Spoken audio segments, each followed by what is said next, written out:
again. Welcome to another edition of Where the 99 Leads.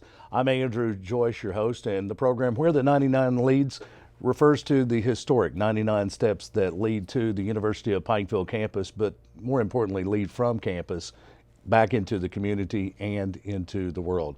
We're joined by a special guest today, former governor of the Commonwealth of Kentucky, chancellor at the University of Pikeville, and interim president, Governor Paul Patton, in studio today. And Governor, welcome back. It's always our pleasure. Always a pleasure to talk about the University of Pikeville. Absolutely. And of course, your time in the president's office, now the chancellor's office, it's not your first go round at the University of Pikeville. Talk about your background, how far you go back with then Pikeville College, now the university. Oh, when I started working in business here in Pike County back in the 60s, I realized that education was a real problem, a deficiency of education. Sure. And the Pikeville College at the time was the only real instrument that we had to give our people a higher education. So I became a supporter, I guess, in the very early 70s.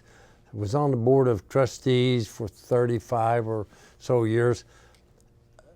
The college has been my wife Judy and my main philanthropic effort to give back to the community for the good fortune that we have. Right. I did not attend Pikeville College, but Judy did. Sure. And I think maybe back in time her father and mother did a short period of time. I think maybe that's where they met.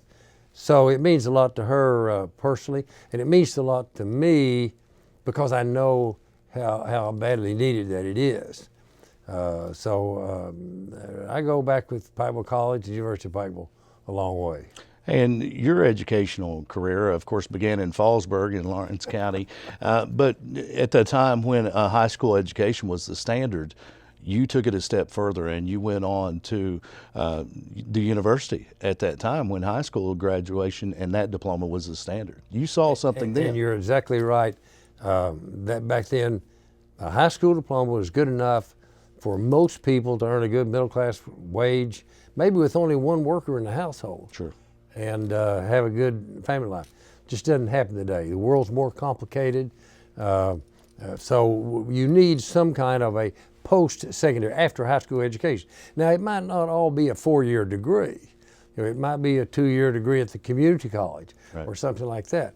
But they need something, some kind of career preparation to get into this very complicated workplace. Absolutely. You've always seen the value of education, and we still see that today at the University of Pikeville.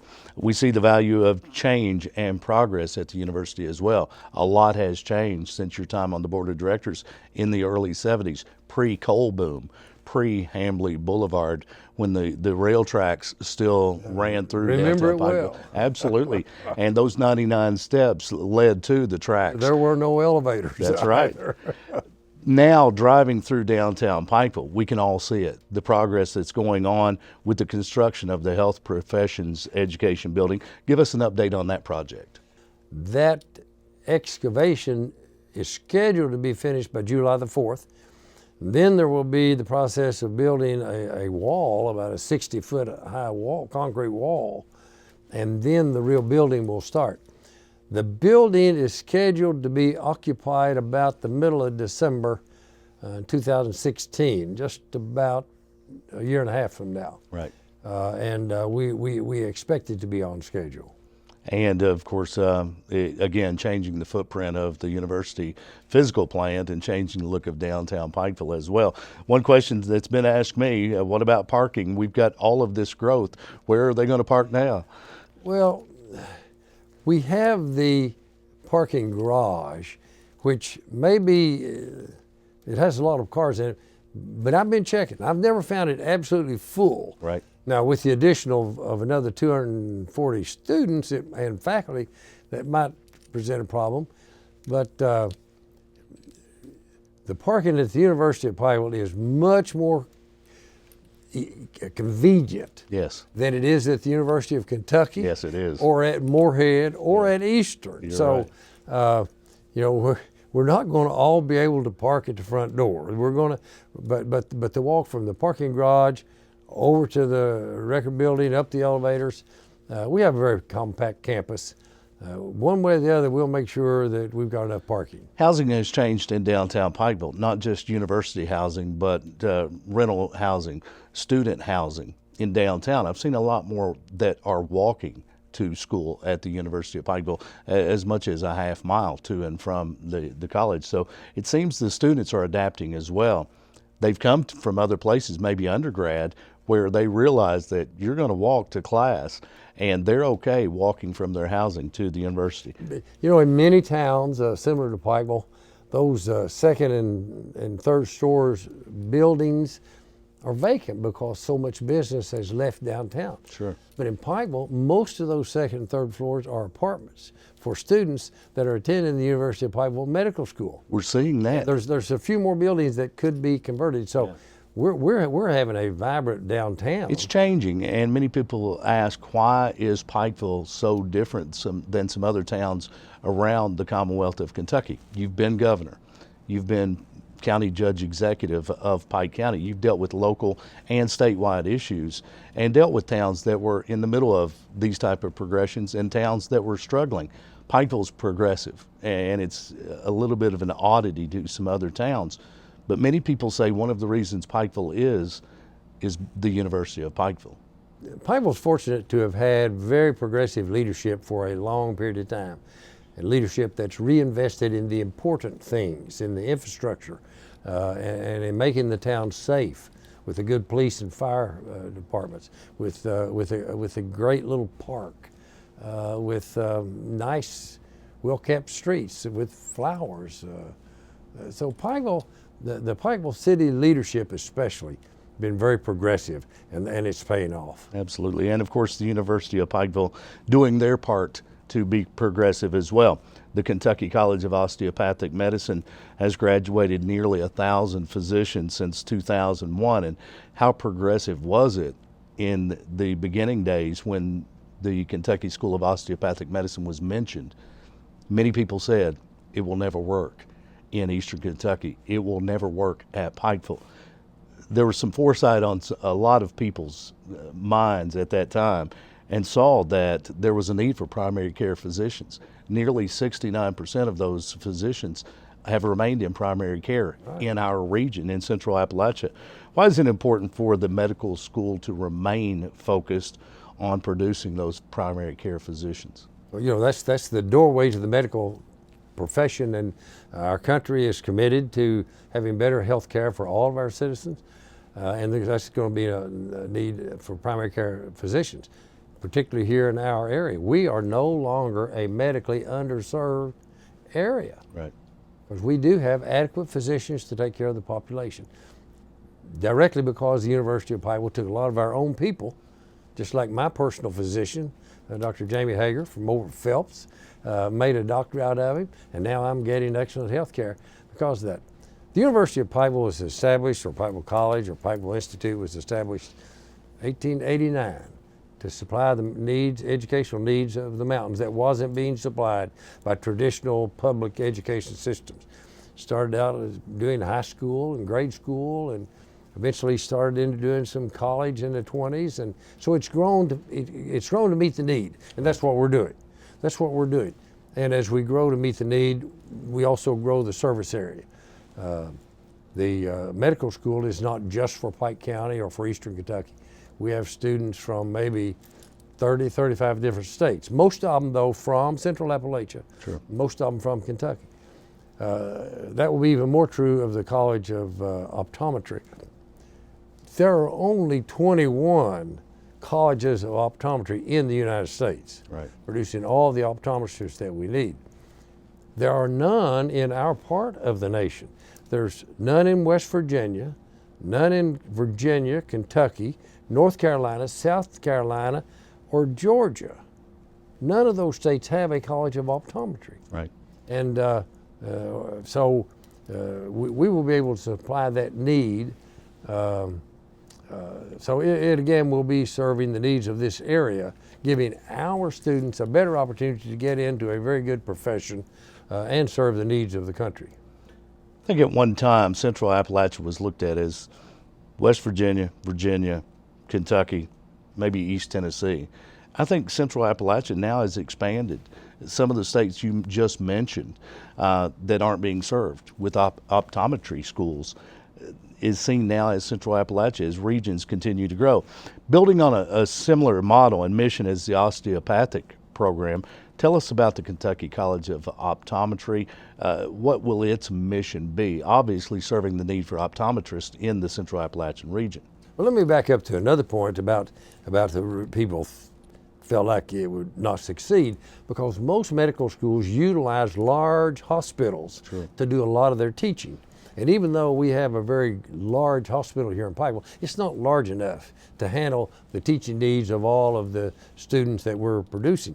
And so we have arrangements with hospitals in Hazard and in Norton and in Prestonsburg and Henderson and even other states, where our students go and do what they call the rotations. They'll go into the emergency room for 6 weeks and go into this area for 6 weeks and learn those skills. Sure. Well, the same thing goes for optometry. A big part of the optometric education is to work on real students in the presence of an instructor. And so we needed a big source of clinics, which Pikeville doesn't have. So we are making arrangements with 3 or 4 different organizations in a wide range for 60 or 70 miles. So our students, as they start working with patients to do hands-on examinations, will be going out in a clinic. Again, a model that's not been done anyplace else. Right. We're going to have to do it different. They didn't think it would work for osteopathy. It did. We're going to make it work for optometry. The Kentucky College of Optometry accepting its first students when? Fall of 16, about a little more than a year from now. Just a little over a year from now. And I would imagine expecting similar growth to the School of Osteopathic Medicine. What a huge success that has been with its first physicians graduating in 2001. And I guess the foresight of Chad Perry being one and others at that time, seeing the need. The Kentucky College of Optometry, we look forward to that. You're tuned to Where the 99 Leads. It's a program brought to you by the University of Pikeville. And today our guest, the Honorable former Governor of the Commonwealth of Kentucky, Paul Patton, Chancellor at the University of Pikeville and Interim President. And Governor, this spring, students in the Coleman College of Business, located on the lower campus and in a tremendous building, the original Pikeville building, the oldest education building in Pike County. They came out on top in several statewide competitions. I know that's something that makes you proud, whether it's an academic competition, an athletic competition. You are a Bears fan. Tell us about some of those wins and how competitions like those help the student experience. Well, I am very proud of anything that the students at the University of Pikeville do. And you notice my rings. I do. This is the basketball national championship. Right. This is the bowling team's national championship. Yep. This is the cheerleaders conference championship. Sure. Outstanding individuals. Well, there's a lot more than that. We have people that are in the reading programs and the English programs and international programs. And certainly the Coleman College of Business had an outstanding year with about 4 different competitions where they won against schools like the University of Kentucky Sure. and the University of Louisville and Bellarmine and Moorhead and others. So it shows the excellence of the students that we have and the faculty that we have, and just show we're providing a high quality education that will be valuable anywhere in the world right here at the University of Pikeville. First place in All-Tech's innovation competition, which is an incredible competition, as you said, competing against schools like the UK, University of Louisville. A small school like the University of Pikeville, many people would say and question, how does the University of Pikeville compete with those schools, with their larger resources, with their larger student bodies? How do UPike students compete? Well, you don't have to be large to be good. And while we are smaller than all those institutions, and we brag about that. Sure. Because as such, we can give the student that personal attention that some students need. Now, some students can go to the great University of Kentucky with 30,000 students and do well. Now, I was a lost ball in High Weeds when I got there. I struggled to get through. Sure. And we have students that go off to those schools and then they come back and say, I think I need the personal attention. I think I need to get to know the professor. I need to have lunch with them, maybe in the cafeteria. And so that's our niche. That's the advantage of being small. And when you get that personal relationship between the student and the dedicated professor, then you can produce great things. And what the Business College has done to do these competitions where the students develop a business concept and explain it in detail and have it judged by competent business people to see if it might actually work. And we've done it time after time after time. Another honor, first place UPike Startup Challenge, first place Ideas State U, first place Peak Competition for Accounting Students. It's amazing that these students are in these competitions and winning, but they're also getting investors. And that's what business is all about, is create new products, new ideas, and then find that backing, and those ideas become businesses that employ people. That's what education is all about. How can you teach creating anything better? jobs for people? Education is vocational. There's nothing wrong with vocational education. Right. You know, medical school is vocational education. It is. Just like our business college is vocational education, preparing people to be productive in a complex economy. Getting it done with the Coleman College of Business, a lot of success there. And of course, the university has grown over the course of 125 years to accommodate the needs of the region. High school studies, elementary studies, to junior college, to the medical field. One of the oldest programs at the university is the Elliott Program of Nursing, meeting that need in our region. One of the latest additions to the master's degree programs is the Patton College of Education. You were known as the education governor in your time in Frankfort for the many ideas, the many things that were implemented during that time. The Patton College of Education is enrolling students for this fall. Why has the university had a focus on adding professional and master's degrees in recent years? Not just the education side, but other master's programs. Well, of course, it's that need for a higher level of education. The bachelor degree, well, let's put it back in my day, the high school degree was the gold standard. Yes. Some people, maybe 5 or 10%, needed a higher level of education, Right. which was the bachelor's degree. Very few people went on to master's or doctorates. Now it's changed. The bachelor degree is the gold standard, much like the high school, and there are some professions that need a higher level of education. Sure. And education is one. Education is a very complex profession that maybe sometimes people don't fully understand. A teacher must know the subject that they're teaching, but even more important, they must know the science and art of teaching. Yes. You know, I know math. Right. I'm not trained to teach math, Right. which is a different thing. I have to know math, but I also have to know how to teach. And that's what we do. And teachers have to have a master's degree Sure. now. And so we're providing the need that develops over time. And there are several in our region that just have not been served. They've had to travel outside the region to attain that master's degree in education. You can't imagine the number of teachers that have said, I had to drive to Moorhead for 3 years, Yes. twice a week, Right. to get that master's degree. Well, it's available right here at the University of Pikeville, and we're going to expand that to work with some school districts in surrounding counties to have unique master's degree programs for their set of teachers that need that. See, they get the bachelor's degree and they can start teaching for about 5 years, but within those 5 years, I think it is, they have to have that master's degree. Sure. And it's a great program, the Patton College of Education, and recently talking with the new dean of the Patton College of Education about the master's degree program, but also about the dual credit program that has just exploded throughout Eastern Kentucky, that so many high school students are able to take part in, gaining dual credits while in high school, gaining college credits through the University of Pikeville. Another great addition to the meeting the need Yes. in our region. Former Governor Paul Patton, our guest on this edition of Where the 99 Lead. Just an update on all things going on at the University of Pikeville. 27 majors now, Governor. The College of Arts and Sciences, of course, provides a strong liberal arts-based education. That was the focus of the University of Pikeville for many, many years. Tell us about the value of a liberal arts education.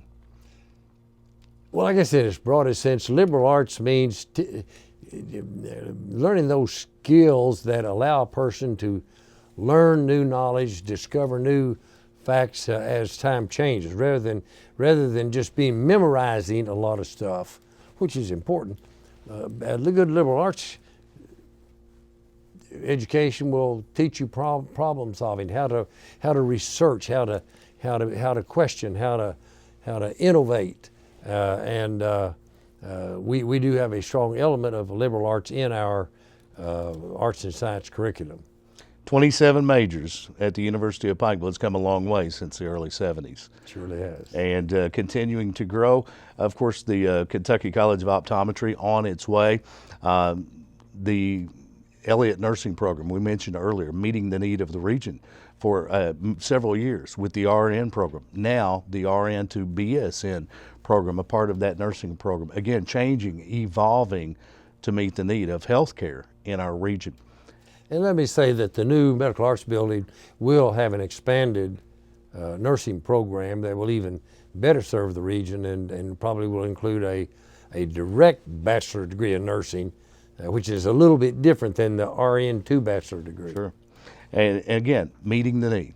Healthcare is changing in our area.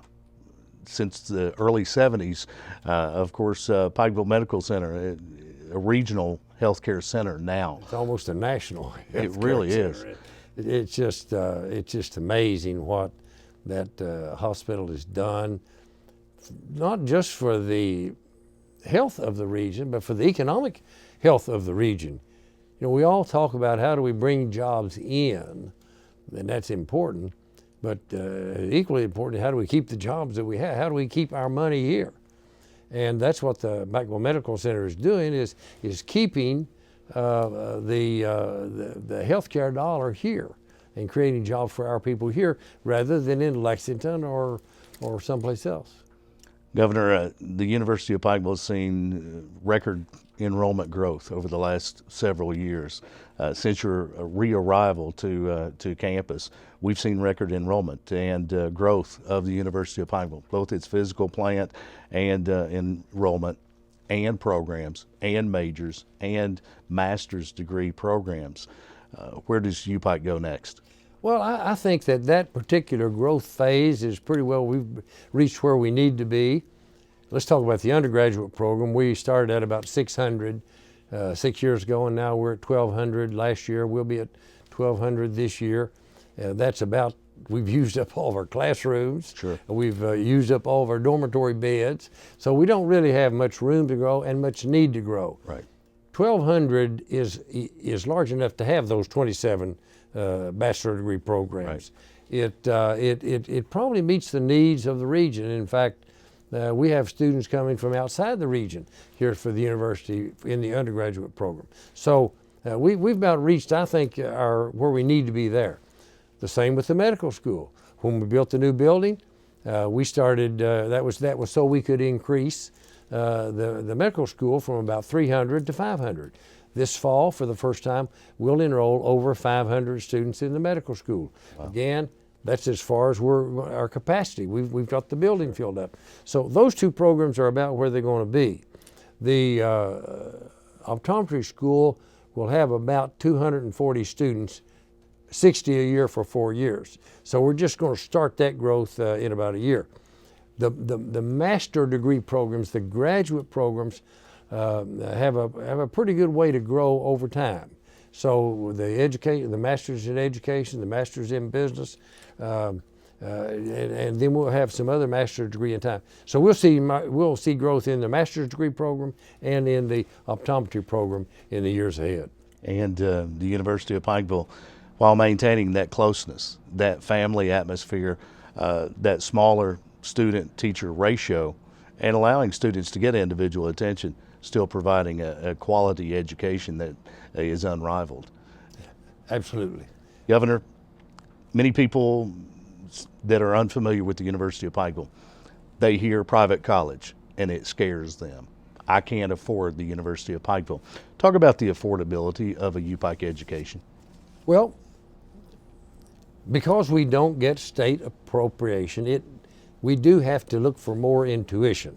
But there are lots of scholarships that are available for lower income families and for middle income families.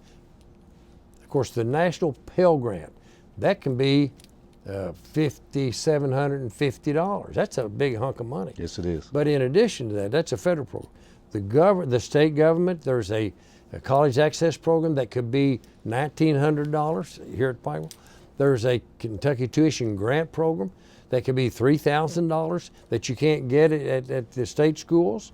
There's the Cole County Completion Scholarship that could be $7,000 for a junior or senior going to the University of Pikeville. Then there's private scholarships that we fund that people, fortunately, there's a lot of supporters of the University of Pikeville that realize that we have to charge more than the state schools. And they know that the students would have to pay that. And so they give us money and then say, use this to help a deserving student, maybe one that has a financial need or one that's exceptionally talented academically. So the University of Pikeville has lots of scholarships that we award, that we're funding. We have athletic scholarships. We want students to get involved. Now these normally aren't full ride scholarships, Right. But when you add all this together, for some students, there's a lot of University of Pikeville students that have all of their tuition covered. They don't pay any tuition out of their pocket. And I also say that there are several loan programs. Yes. A college education is an investment. Whether you pay for it or whether somebody else pays for it through scholarships, it's an investment in making you more productive. Sure. It's just like buying a bulldozer to produce something with. You're buying an education to be productive with. That will return you money in the future. So it doesn't matter. You know, if you get it free, it's still, you're 18 years old. You can go out and get a job. You can work for minimum wage. Right. You know, you can get that apartment. You can move out from dad's bedroom and you can get that car. You can live independently, even on a minimum wage by yourself. Right. So you have to give that up. You have to make that investment. You have to say, I'm going to invest 4 years of my life and I'm going to sacrifice those 4 years. I'm not going to have some of the things I could have. Sure. Because I'm going to be ready to have more for the rest of my life because I made the investment in my education. If it's not money, it's at least 4 years of your time. Right. And time is more limited than money. Right. But it's also more valuable than money. Absolutely. Changing the students' future and changing our world, making our world a more educated better And you know, place. that's the reason we all need to support education. Sure. It's not just a matter of you having an education. It's a matter of you living in a society that values education. And cumulatively, we are more productive.